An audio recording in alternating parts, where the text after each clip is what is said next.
নমস্কার বন্ধুরা, বন্যার ফুড স্টোরিতে আপনাদের স্বাগত। আজ আমি আপনাদের শেয়ার করব ম্যাঙ্গো আইসক্রিম রেসিপি।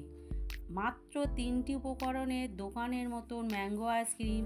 চলুন দেখে নিই কীভাবে বানাবেন। প্রথমে পাকা আমের খোসা ছাড়িয়ে আমের আঁটি আলাদা করে নিতে হবে।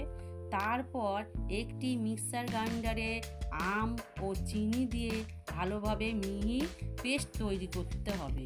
দেখতে হবে মিশ্রণটি যেন বেশি গাঢ় বা বেশি পাতলা না হয়। এরপর এতে দুধ অ্যাড করে মেশাতে হবে। এরপর মিশ্রণটি একটি বাটিতে ঢেলে ডিপ ফ্রিজে 8 ঘন্টা রেখে দিন। নির্দিষ্ট সময়ের পর ফ্রিজ থেকে বের করলেই তৈরি হয়ে যাবে টেস্টি ম্যাঙ্গো আইসক্রিম।